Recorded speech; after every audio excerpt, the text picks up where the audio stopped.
Siguiente programa de opinión contiene elementos de lenguaje, salud, sexo y violencia que pueden ser escuchados por niños, niñas y adolescentes sin supervisión de sus madres, padres, representantes o responsables. RCR presenta Buen Provecho, una producción nacional independiente con certificado número 22388 para dar cumplimiento al artículo 14 de la Ley de Responsabilidad Social.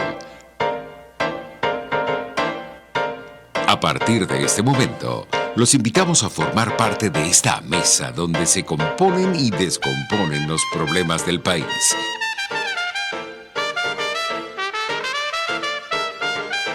RCR presenta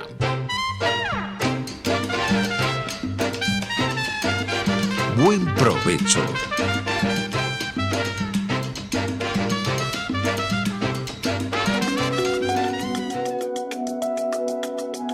Monitor de Derechos Humanos, con el abogado penalista Fernando Fernández. Buen mediodía, buen provecho a todas las personas que nos escuchan. Estamos en el segmento Monitor de Derechos Humanos en su programa de todos los días en Buen Provecho, y los miércoles nos toca al Monitor de Derechos Humanos. Hoy vamos a presentar a la doctora Milagros Betancourt, abogado, profesora de Derecho Internacional de la Universidad Católica Andrés Bello y embajador retirado del Servicio Exterior. Vamos a dar los créditos de la estación. En primer lugar, Dirección General de la Estación, Jaime Nestares; Gerencia de Producción, Gulix Arcaya; en la producción, Carla Sons; en los controles, César Arteaga; y en la conducción, Fernando M. Fernández. También puede escuchar y vernos a través de nuestra plataforma digital rcr.tv, en Periscope. Nos siguen en RCR750, en Twitter de la emisora, @RCR750, y también @DHMonitor, por el Monitor de los Derechos Humanos. Bueno, tenemos una gran alegría de tener a la doctora Milagros Betancourt en nuestra programación, una persona muy conocedora del derecho internacional y una de quienes más colaboró en la historia de lo que hoy se llama Derecho Penal Internacional, y que tiene que ver pues con el Estatuto de Roma de la Corte Penal Internacional. Hay incluso quienes hablan de Derecho Internacional Penal. ¿Por qué no empezamos por ahí, en toda esa diatriba, en todo ese debate conceptual, teórico y también la parte histórica? Adelante, Milagros, bienvenida. Muchas gracias, Fernando, por la invitación. Encantada de estar aquí contigo, que compartimos siempre en otros escenarios, ahora estamos aquí en la radio. Bueno, la doctrina ahora ha pensado en que más bien tenemos dos ramas, el penal internacional y el internacional penal. El penal internacional, bueno, son este conjunto de reglas de derecho penal que hemos tenido que adaptar para ser aplicadas a nivel internacional. Y la otra son las normas de derecho internacional que han tenido que ser o que se han nutrido del derecho penal interno de los estados para poder avanzar en, digamos, la sanción y la consideración de delitos de trascendencia internacional. Eso es un poco la diferencia, pero ya casi hoy en día decimos que tenemos las dos ramas. ¿Cuáles serían esos delitos de trascendencia internacional? En este caso, el narcotráfico, el terrorismo, la desaparición forzada de personas, la tortura, que son delitos que están regidos por la jurisdicción interna de los países, pero que tienen una regulación internacional.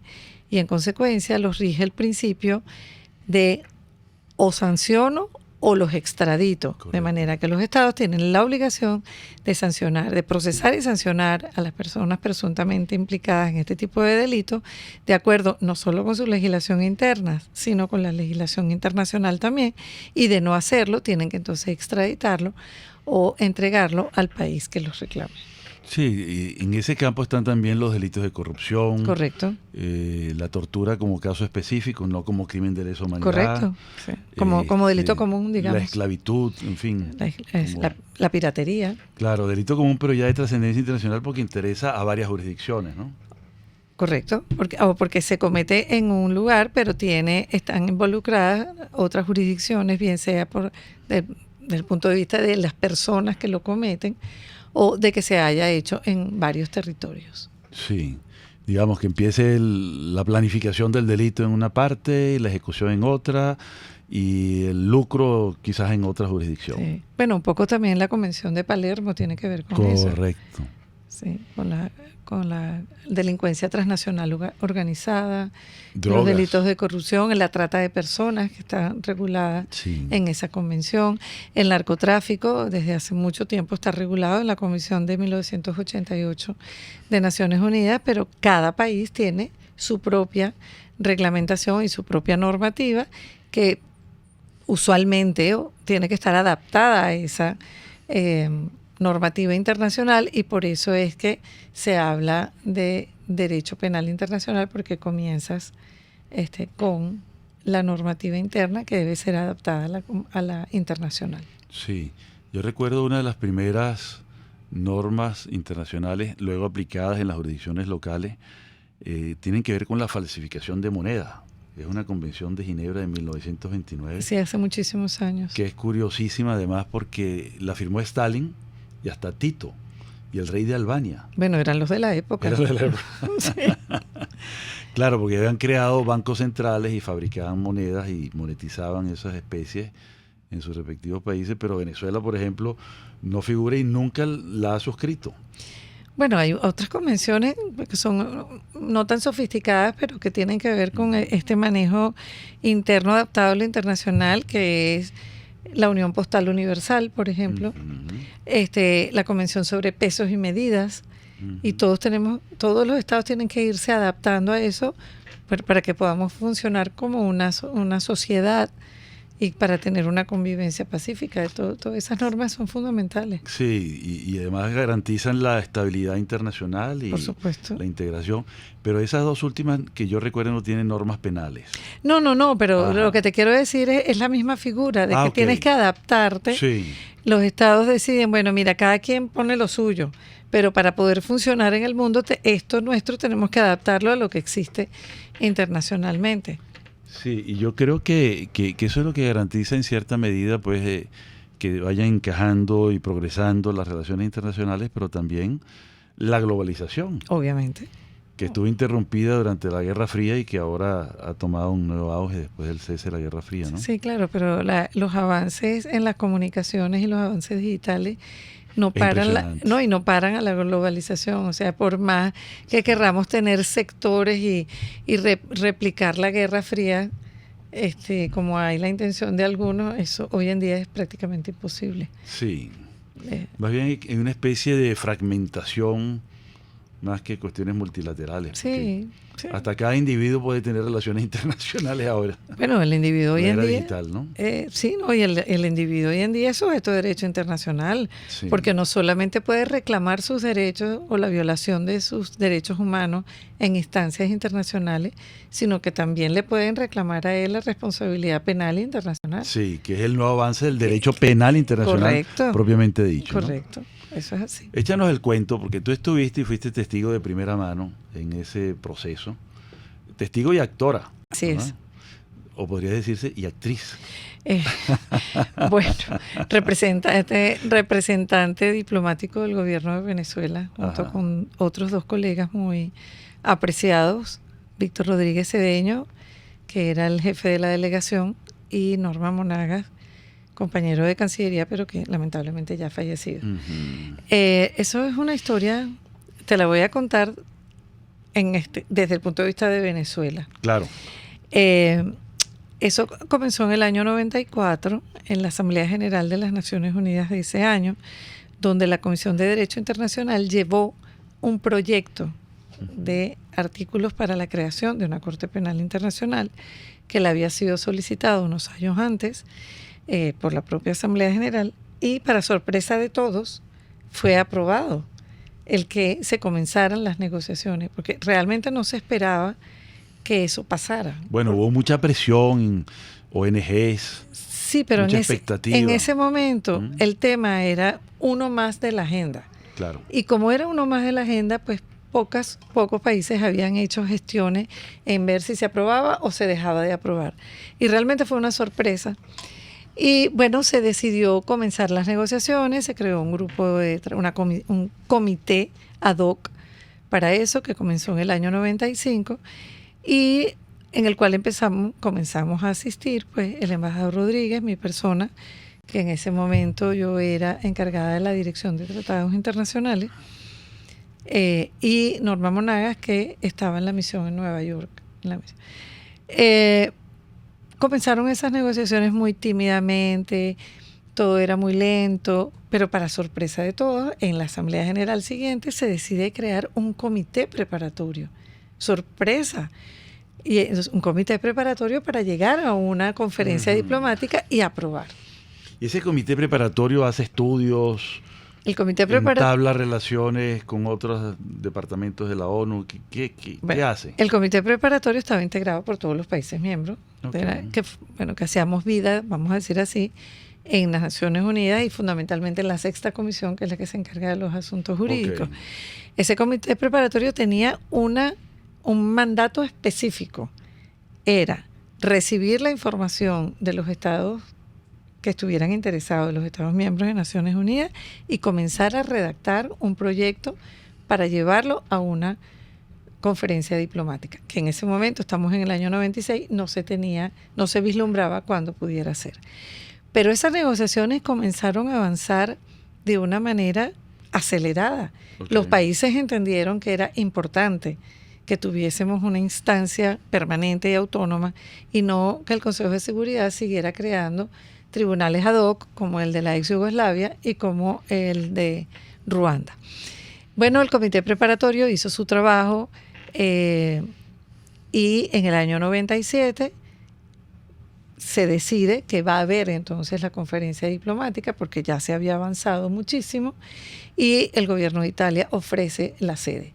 Se le pone fecha, que sería en junio. Muy simbólico el gobierno de Italia, ¿no? Claro. Por eso sale como Estatuto de Roma. Claro, bueno, porque se suscribió allá, se aprobó y se firmó Pero allá. como cuna del derecho, digamos, el derecho romano, algo Sí. así, ¿no? Inicialmente habían propuesto la sede los Países Bajos, pero Roma, digamos, fue más atractivo para muchos. Uh-huh. Entonces se fija la conferencia que se comienza el 14 de junio y termina el 17 de julio del año 98. Y llegamos a la conferencia con un texto. Las negociaciones fueron muy duras, muy difíciles, porque era la parte política y la parte técnica. Uh-huh. Y llegamos a Roma con un texto que tenía 1.500 corchetes.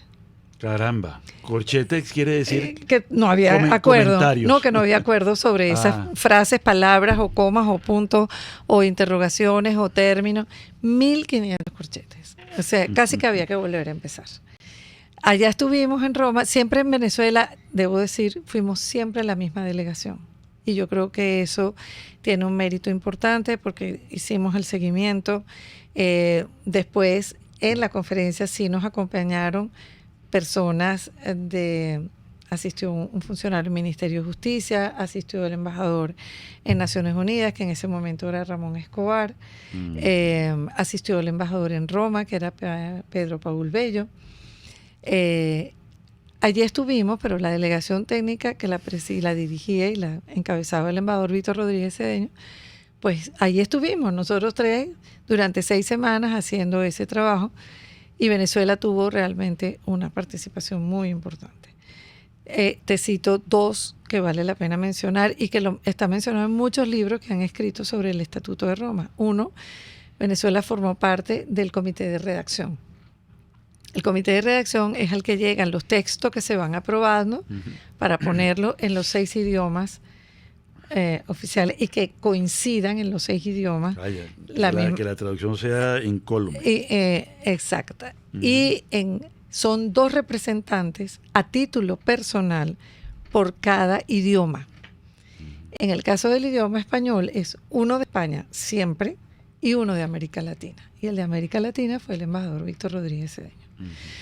Pero además nos tocó liderizar el tema de las penas, del capítulo que tiene que ver con las penas, porque había un número muy importante de países que no constitucionalmente se nos impedía aprobar la pena de muerte. Claro. Y realmente Venezuela liderizó la redacción de esto, digamos, el trueque que tuvimos que hacer y las condiciones. Que otros países sí la aprueban. Bueno, los países musulmanes decían, era un argumento realmente comprable.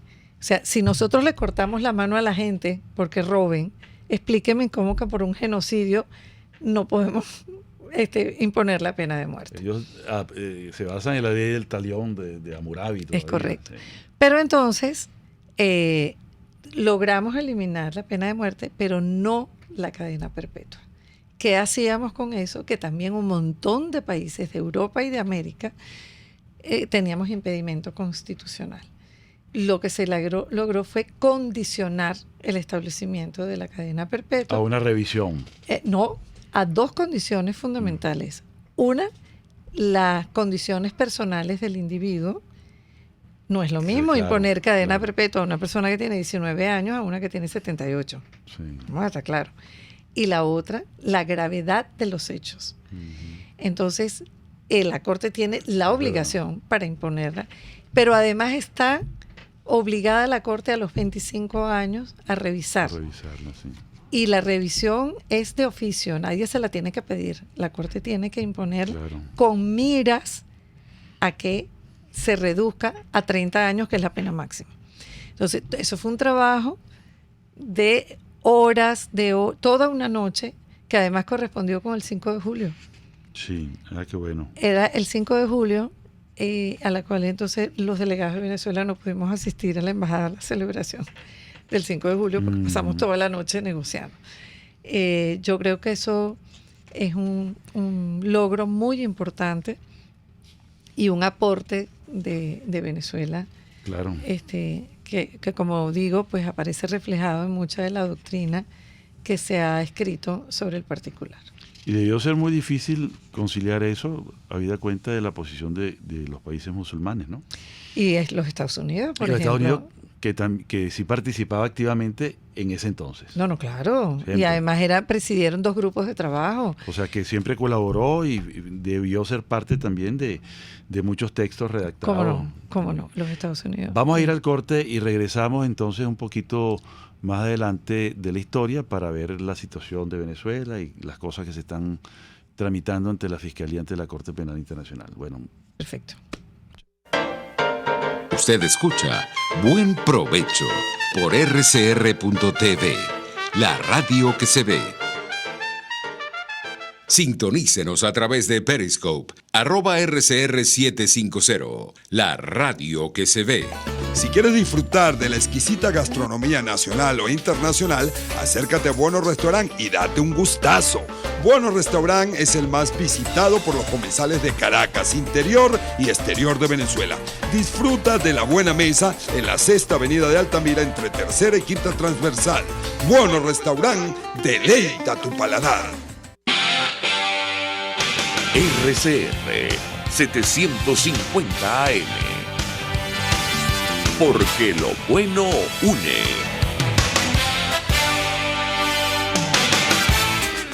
En la crisis se encuentran las oportunidades. Aquí en Sin Estrés se las mostramos con invitados especiales que nos regalan sus experiencias por una Venezuela mejor. Cada tarde, de lunes a viernes a las 3, desde el emprendimiento, la educación, la salud y el entretenimiento. Por nuestra calidad de vida se nos hace necesario tomar un respiro del agobio diario, dedicar unos minutos a la salud mental y emocional para vivir sin estrés. Sin Estrés, de lunes a viernes a las 3 de la tarde por RCR 750 AM y rcr.tv, la radio que se ve. En RCR somos vanguardia. Toda la programación de tu RCR también la puedes seguir a través de la internet. Audio y video en tiempo real. Noticias y mucho más. No te pierdas ni un segundo de nuestra programación. No hay excusa ni cadena que valga para que dejes de escucharnos. Ingresa a rcr.tv, la radio que se ve.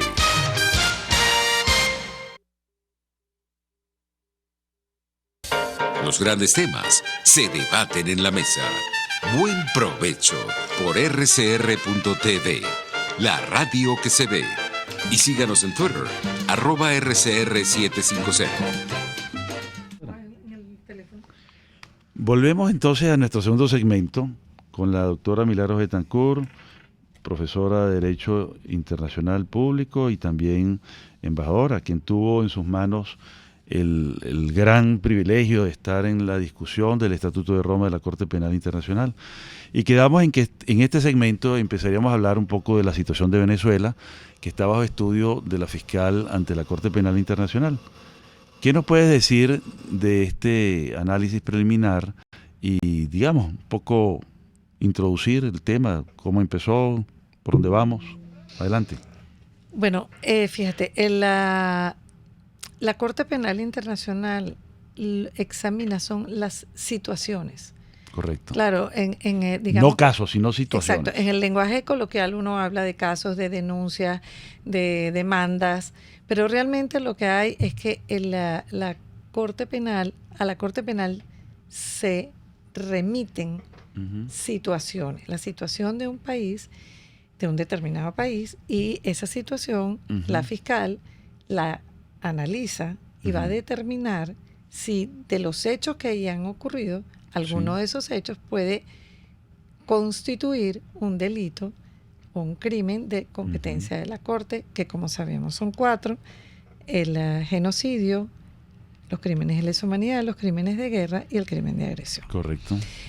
Desde que la Corte Penal, el Estatuto de Roma entró en vigencia, que fue el 1 de julio del año 2002, y que la Corte comenzó sus funciones, que fue el 1 de octubre, si no me equivoco, de ese mismo año, desde ese momento se han ido remitiendo asuntos que tienen que ver con Venezuela.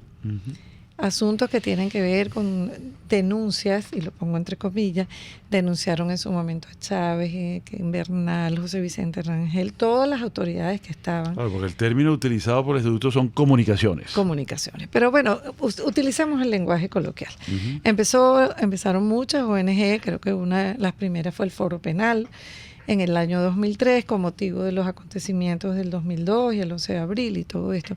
Comenzaron a enviarse comunicaciones, remisiones, denuncias, bueno, un cúmulo denunciando. Recordemos también que la Corte Penal Internacional solo juzga personas y establece la responsabilidad penal individual de los presuntos autores de esos crímenes. Ahí no se denuncia a estados, sino a personas, individuo, nombre, apellido, cargo, cédula de identidad, lo que corresponda. Entonces, el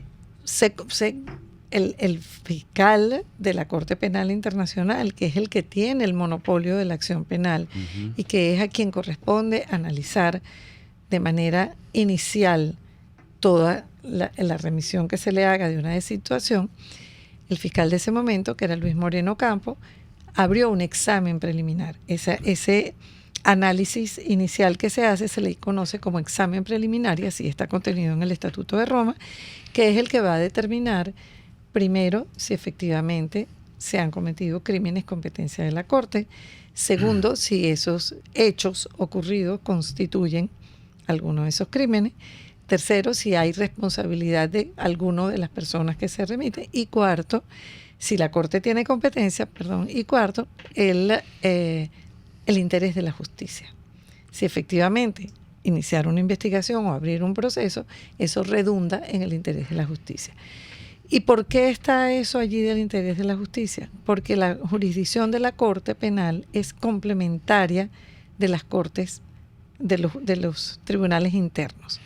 Es decir, la Corte no puede actuar a menos que los tribunales nacionales no puedan o no quieran hacerlo. No puedan, bien sea porque no existen los tribunales, porque no hay la legislación para ello, porque las condiciones del sistema de justicia no se lo permiten, o no quieran, bueno, porque el sistema de justicia esté cooptado por las otras autoridades, o porque sinceramente no haya disposición a hacerlo.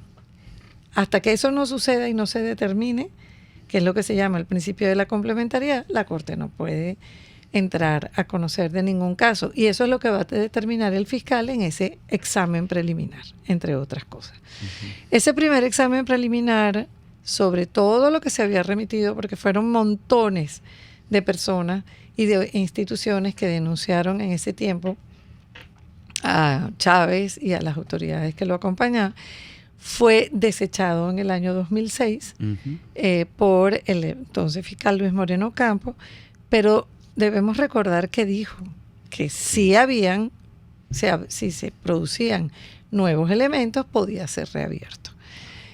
En el año 2017, pues... Hay algo interesante de ese asunto, perdóname que nos detengamos un poquito ahí, porque parte del examen preliminar es verificar la seriedad, la contundencia y la posibilidad de verificar la información. Correcto.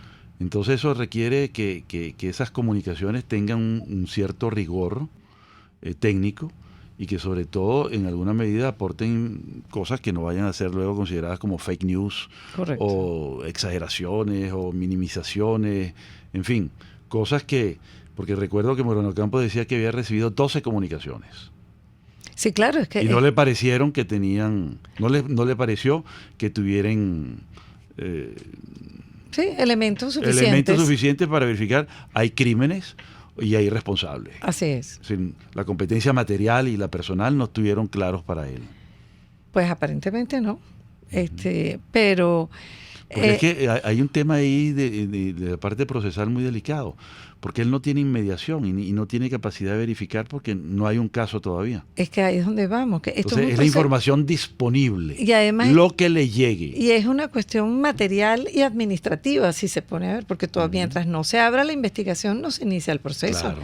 Esto es... Y él no tiene capacidad de inquirir. No, en absoluto. Ni entonces, de citar a nadie ni nada. Pero sí tiene la obligación de buscar, de proveerse de la información que considere pertinente, abundar, por ejemplo. Claro.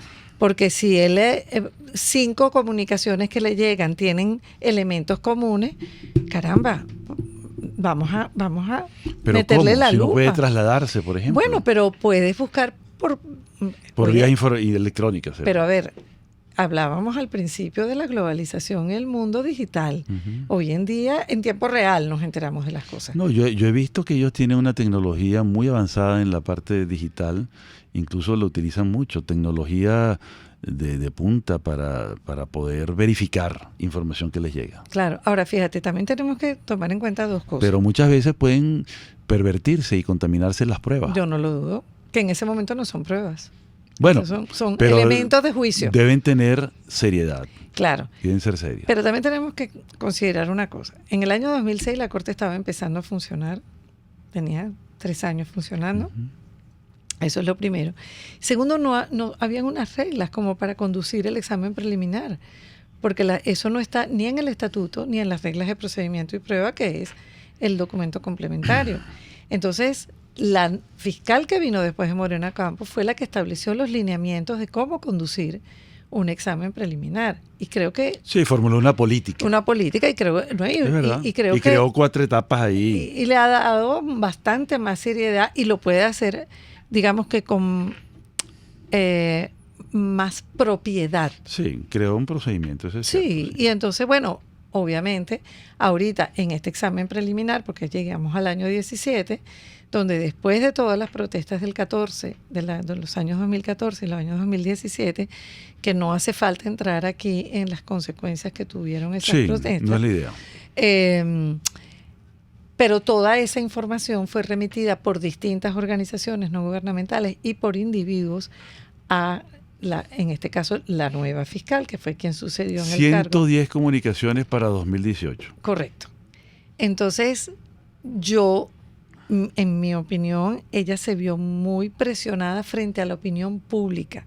No presionada por ningún gobierno, ni presionada, sino ante una cosa pública, notoria y comunicacional tan grave, se vio conminada por la opinión pública mundial, que condenó todos los hechos ocurridos aquí, tanto en el 2014 como en el 2017, a iniciar por su propia iniciativa el examen preliminar que está en curso en este momento.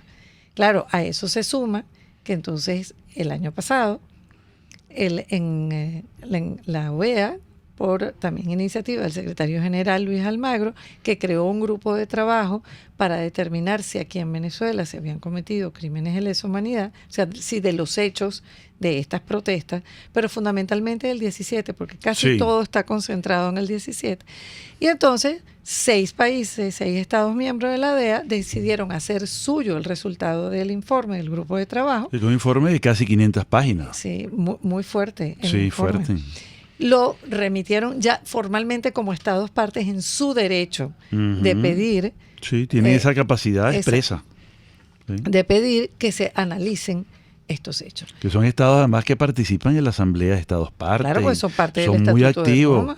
Eso es interesante, ese mecanismo de la Asamblea, que luego vamos a comentar un poquito. Pero continúa. Bueno, y entonces la fiscal, cuando recibe la remisión por parte de estos 6 estados, decide que, bueno, que los va a incorporar al análisis preliminar que está haciendo, porque ella, cuando abre el examen preliminar, ella se circunscribe a los hechos del 2017. Cuando recibe esta información, esta remisión por parte de estos 6 estados, que están mencionadas las protestas del 2014 y los hechos del 15 y del 16 y todo lo sucedido, decide que entonces tomará en cuenta toda la información incorporada, lo cual nos hace presumir que también abarcará el tema, las protestas o los hechos ocurridos y la situación de Venezuela a partir del 2014. Estamos ahora en otra circunstancia, que es la remisión que acaba de hacer, que la llaman denuncia o demanda, que acaba de hacer Jorge Arreaza contra el presidente Trump y autoridades de los Estados Unidos. Y el gobierno. Y el gobierno de los Estados Unidos por las llamadas sanciones que vienen ocurriendo desde el año 2014. La fiscal ha dicho que lo recibe y que estudiará la posibilidad de incorporar esto también al examen preliminar. Aquí habrá que esperar cómo se va a conducir ella. Sí. Ya ella tiene el monopolio, lamentablemente, de esto, y habrá que esperar qué va a pasar. Su oficina tendrá que elaborar una conclusión técnica para determinar si siguen adelante o no, porque ahorita estamos, luego que se ha verificado la seriedad de la información y de las comunicaciones, y que se ha concluido, se puede llegar a concluir que hay competencia material, territorial y personal, se pasaría a esa tercera etapa para estudiar la admisibilidad y complementariedad que tú acabas de describir, ¿no? Sí. Entonces, a lo mejor esto va a retardar ese proceso. Claro, y ella después tendrá que tomar una decisión de si abre o no la investigación. Vamos entonces a nuestro próximo bloque y a tomarnos un pequeño descanso de unos minutos. Muchas gracias. Análisis, opinión, entretenimiento y mucho más. Escucha Buen Provecho por rcr.tv, la radio que se ve. Puedes seguirnos en nuestras redes sociales. En Twitter, @RCR750, la radio que se ve. Mis amigos, una empresa comprometida y responsable con su personal es una empresa segura, y Produzca es la compañía pionera en Venezuela que ofrece la mayor cantidad de equipos de comprobada calidad para garantizar la seguridad integral de toda la nómina industrial de cualquier empresa. El catálogo de Produzca es inmenso, todo tipo de guantes, cascos, accesorios y productos varios de protección para tu personal. Conoce más de Produzca en www.produzca.com. Produzca, seguridad en tu empresa de los pies a la cabeza. RCR 750 AM, porque lo bueno une. Usted escucha Buen Provecho por rcr.tv, la radio que se ve. Bueno, muy bien, muchas gracias por su paciencia. Estamos en el tercer segmento y hay un tema muy interesante, ya que estamos tocando el tema de lo que no se sabe si es demanda, si es denuncia, si es comunicación o remisión que hace el Estado venezolano. Yo me apoyo en la declaración formal y en la nota de prensa del Ministerio de Relaciones Exteriores, ¿no? Del ministro Arreaza, donde habla pues de intercambia esos términos. Pero es interesante ver que la postura de la fiscal es prudente, ¿no? Como debe ser. Como tiene que Claro. ser. Es prudente en el sentido de que no se pronuncia ni en contra ni... Simplemente dijo, mire, no estoy obligado a abrir una investigación con esto no es automático, esto hay que estudiarlo, hay una situación que se está estudiando y el examen preliminar que está en curso y bueno, vamos a ver qué se determinará. Y nadie sabe qué dice esa denuncia, esa demanda. Sería interesante que la dijera, ¿no? Porque, ¿qué tiene que ver las mal llamadas sanciones, que son en realidad designaciones? Son actos unilaterales de los estados específicamente. Y para su población, porque le prohíbe a los nacionales de Estados Unidos, a las empresas norteamericanas y a toda empresa internacional que tenga negocios en Estados Unidos, por ejemplo, que coloque sus acciones en la bolsa, o que tenga un branch, una sucursal, o una filial en los Estados Unidos, que son muchísimas, todas las grandes, porque buscan introducirse en el mercado internacional del dólar, ¿no? Claro. Entonces les prohíbe que hagan negocios con tal y cual empresa o con tal y cual persona de Venezuela, si no le piden autorización o licencia al Departamento del Tesoro. Entonces, si tienen la licencia, no tienen problema en operar. Claro, pero es que hay sanciones de todo tipo, porque están las sanciones personales. Pero no son castigos, exacto, son las designaciones. No, las sanciones personales son, pero eso forma parte del ejercicio de la soberanía de los países. Claro, porque se llaman designaciones. Lo que pasa es que la palabra sanción aparece en la legislación americana como que aprobación, pero políticamente se manejan como, es decir, cuando se sanciona una ley. Claro, se aprueba. Exactamente. Pero políticamente corres el término sanciones como castigo. Bueno, es que las sanciones, digamos, en el derecho internacional, las sanciones solamente las puede imponer el Consejo de Seguridad. Claro, ya sanciones de castigo. Ya está, solamente. Pero claro, volvemos al mismo tema de coloquial. Exacto, todo los términos. Los términos. Todo el mundo habla de sanciones, pero son individuales. O sea, digamos, en el caso intransferible. En el caso de Estados Unidos y de cualquier país, en el caso de la Unión Europea, ¿a qué se refieren las sanciones? Ni entras a mi territorio, ni usas mi plata. ¿Ya está? ¿Y por qué todo el mundo quiere usar el dólar entonces? Bueno, entonces acaba. Con el caso de la Unión Europea es lo mismo. Sí. Ni haces negocios aquí, ni puedes abrir una cuenta de banco, ni vienes para acá. Ya está. Y eso es ejercicio de la soberanía de los países. Eso es así. Lo que pasa es que las consecuencias son que la persona afectada se siente sancionada, obviamente. Claro, pero para eso cada país tiene su moneda y el problema es que el bolívar se ha devaluado tanto. El bolívar no existe. Antes era una divisa. Cuando yo era niño, yo recuerdo que perdón, la cuando locha... tú eras niño, no. Hasta el año 2003 que se impuso el control de cambio, que no éramos tan niños. La moneda servía. Sí, pero cuando yo era niño, la locha y la puya... No, pero no te vayas tan atrás, ya va. Funcionaban. Con 5 puyas yo compraba un ping-pong. Bueno, era la chuchería favorita mía. No vayamos tan lejos. Y con 2 lochas, 2 Toronto. No vayamos tan lejos porque hasta hace muy poco. Entonces, pero era una divisa. Claro. Entonces, ahora recurrimos al dólar porque no tenemos una moneda. Porque no es intercambiable nuestra moneda. Claro. Tan sencillo. Porque pero no es intercambiable porque ha perdido valor, pero pudo serlo. Y no. Bueno. Legalmente. Con el control de cambio dejó de ser intercambiable. La mataron. Por eso te estoy diciendo, hasta el año 2003 podíamos comprar dólares y hacer lo que queríamos con esto. Y nos recibían los bolívares. Pero perfectamente. Y en el 2008 le quitaron 5-0. Y en el 2018, 3-0. Y en el 20 no existe. En el 20 no existe. Prácticamente, ¿no? No existe. O sea, no existe. No, tú vas al banco y no consigues dinero. No, por eso no existe. Entonces, es culpable los Estados Unidos, es culpable Trump de que esa moneda haya desaparecido. Pero eso no tiene nada que ver con las sanciones. No, bueno, pero es que se le echa la culpa de que la situación dramática económica, y lo dice la Cancillería, la guerra económica que tenemos desde hace 15 años. Venezuela es culpa de esas sanciones. Sí.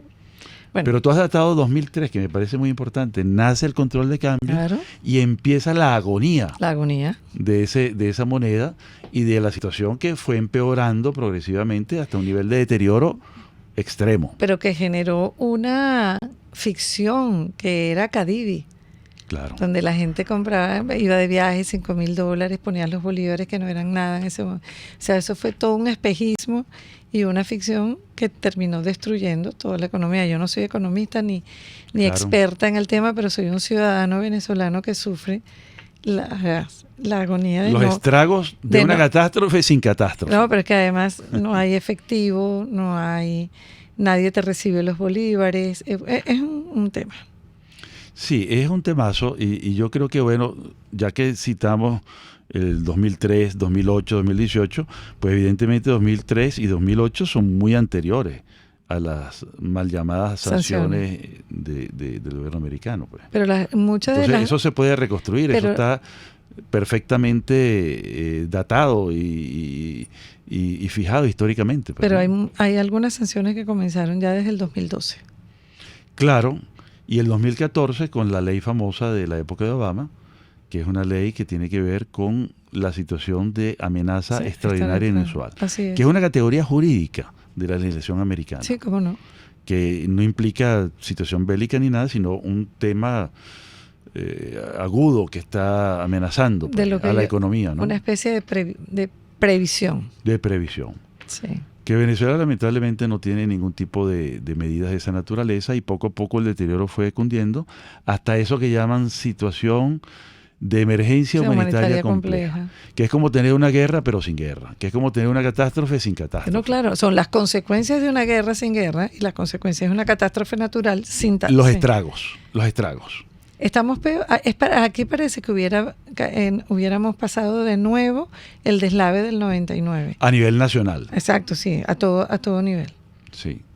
Terrible. Desaparece la moneda, no hay trabajo, no hay empleo, no hay producción, transporte. no hay transporte, no hay electricidad. Entiendo que en Mérida y en Zulia y Táchira Eso es terrible. tienen allá. 20 horas sin electricidad, algo así. Bueno, y no hay gasolina. No hay ya. En gasolina. esos estados no hay gasolina. Pero no hay catástrofe ni hay guerra. No. No. Entonces, Por eso es que es Ujú. tan peculiar la situación de Venezuela. sí. Y entonces vuelvo al tema del análisis que tiene que hacer la fiscal, porque ella lo que tiene que analizar es la situación del país. Correcto. Y de toda esa información que ella recibe de la situación del país y de la actuación de las autoridades en relación con esa situación, es que ella pudiera determinar que alguna de esas actuaciones y de esos hechos constituyen crímenes de competencia de la Corte. Parejo con eso y en alguna manera también conectado, ha habido instituciones que también han estado actuando. La Comisión Interamericana de Derechos Humanos intentó entrar a Venezuela, fue invitado por Guaidó, pero no logró y tuvo que levantar su información en Colombia.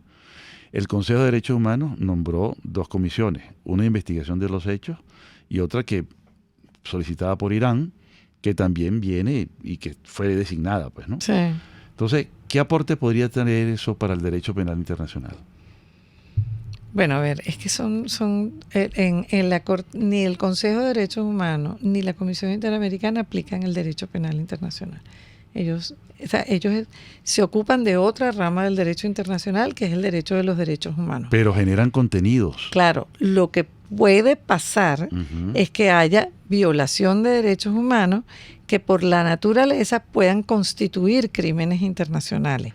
Claro, Y entonces puede juzgar al Estado, que es el responsable de la violación de derechos humanos, claro. y juzgar a los individuos responsables de esos hechos, porque los hechos nos cometen seres humanos, Claro, personas individuales. son hechos voluntarios. Correcto, ¿no? Y cometidos por seres humanos. Correcto. No hay una máquina que viola los derechos humanos. Hay un temita ahí muy interesante con relación a Myanmar y Bangladesh, Ajá. que justamente al crearse esa comisión de investigación de los hechos en Myanmar, sirvió de aporte para la fiscal y Claro. concatenar, pues. Que ella no tenía la capacidad de movilización, pero esa comisión logró hacerlo. Vamos a ir ya al corte, al último corte, y después en las conclusiones revisamos eso y las recomendaciones de la doctora Milagros Betancourt. Muchas gracias. Los grandes temas se debaten en la mesa. Buen provecho por rcr.tv, la radio que se ve. Y síganos en Twitter, @rcr750. Puedes seguirnos en nuestras redes sociales. En Twitter, @RCR750, la radio que se ve. Un Mundo Sin Mordaza, organización que promueve y defiende los derechos humanos a través del arte y la cultura, informa. De acuerdo con la Organización de Naciones Unidas, los derechos humanos son los que toda persona posee desde su nacimiento, sin importar raza, sexo, nacionalidad o religión. Entre ellos se encuentran los derechos civiles y políticos, como el derecho a la vida, y los derechos económicos, como el derecho a la salud y a la educación. Somos Un Mundo Sin Mordaza, organización que promueve y defiende los derechos humanos a través del arte y la cultura. Les saluda Andrés Velázquez y los invito cada miércoles a sintonizar un programa que aborda de cerca la actualidad política y social del país. Contigo, Andrés Velázquez. No te lo pierdas. Contigo, Andrés Velázquez, solo por rcr.tv, en Twitter y Periscope, @RCR750, la radio que se ve. Análisis, opinión, entretenimiento y mucho más. Escucha Buen Provecho por rcr.tv, la radio que se ve. Bueno, vamos a concluir con algunas opiniones que nos puede dar la doctora Milagros Betancourt en torno al impacto que pueda tener los informes que elabora tanto la Comisión Interamericana como el Consejo de Derechos Humanos en el derecho penal internacional, como contenidos, como aportes, como fijación de hechos. Y por último, ¿qué recomienda Milagros Betancourt a la sociedad civil, a los estudiosos del derecho penal internacional, a los estudiantes que se están formando en torno a estos temas? Bueno, como decíamos antes, los informes que puedan emitir o las decisiones, por ejemplo, que emite el Consejo de Derechos Humanos, se supone que son vinculantes, aunque tienen carácter recomendatorio, pues los estados deben seguirlas. Vamos a ver qué va a pasar, porque no sé si recuerdas que Venezuela fue electa para incorporarse al Consejo de Derechos Humanos. Y eso será próximamente. Hay una campaña de ver si se logra el retiro, pero por lo pronto está electa. Una campaña pública, ¿no? Pública, sí. Bueno, pero por lo pronto ha sido elegida y ocupará una silla allí. Obviamente que querrá influir en la representación de Venezuela en el tipo de informe que se... Pero cada estado genera también su No, pero por supuesto es lo que voy, pero ellos harán su trabajo y su lobby para que las decisiones no les sean tan desfavorables. Mitigación de daños. Sí, probablemente. Y en la Comisión Interamericana de Derechos Humanos, aunque para el gobierno no somos parte de ellos, pero para 19 de los países sí somos, seguimos en la OEA. Y el gobierno paralelo. No, pero además los casos que estaban en curso seguirán en curso hasta que terminen, estemos o no estemos. Claro. Evidentemente que son elementos de juicio muy importantes y que además la fiscal tiene la obligación si no los tiene, de solicitarlos, porque es lo que le va a permitir tener una base Son fuentes creíbles y una base de sustentación importante. Por eso es que ella, en la remisión que le hicieron los 6 estados, ella decidió tomarlos y analizarlo y desglosarlo dentro de su examen preliminar. Hubiera sido una locura ignorar eso. Seguro. ¿Qué le recomiendo yo a la sociedad civil? Documentar. Yo creo que todo hay que documentarlo, todo, hasta la mínima situación que se considere que es violatoria de los derechos humanos, que atenta contra la seguridad de las personas, que todo hay que documentarlo. Porque más temprano que tarde eso se podrá llevar a alguna instancia, sea nacional o sea internacional. Por eso es que todo hay que documentarlo y si no quedará para la historia. Pero yo creo que eso es lo fundamental. Y la otra, yo creo que es interesante hacerle el seguimiento al trabajo que está haciendo la fiscal en la Corte Penal Internacional. Y porque el de la Comisión Interamericana, el de la Corte, es como más fácil de seguir, porque uno en las páginas web lo ve y tal. El de la Corte es un poquito más complicado, porque en la página web no nos dicen qué están haciendo ni para dónde van. Sí, es correcto. Pero gracias a Dios que tú formas parte de las ONG que han tenido la fortuna de ir a reunirse. A la Asamblea, sí. Y a la Asamblea de Estados Partes, que la Corte es un organismo muy peculiar porque tiene una doble condición. es una organización internacional donde los estados, parte del estatuto, toman decisiones, pero que no tienen nada que ver con el proceso, y es un organismo jurisdiccional autónomo y permanente. Tiene esa doble condición, que es la única institución universal que tiene esa característica. Bueno, muy bien, yo creo que hemos hecho un repaso completo de la parte histórica, la parte conceptual, la parte anecdótica también, de todo este proceso que se llama ahora, o este compendio de saberes que se llama Derecho Penal Internacional. Y bueno, quiero agradecerle a la doctora Milagros Betancourt haber estado con nosotros a esta hora, y espero que nos vuelva a acompañar, porque esto es un tema que pique y se extiende. Claro. Que va a ser de verdad muy, muy nutritivo desde el punto de vista teórico, doctrinario, pero también muy preocupante por las consecuencias materiales que eso tiene. Claro. Muchas gracias por la invitación, a la orden. Muy bien. Hasta luego. Muchas gracias, Milagro. RCR presentó Buen Provecho. Síganos en Twitter en @RCR750. RCR 750 AM, porque lo bueno une.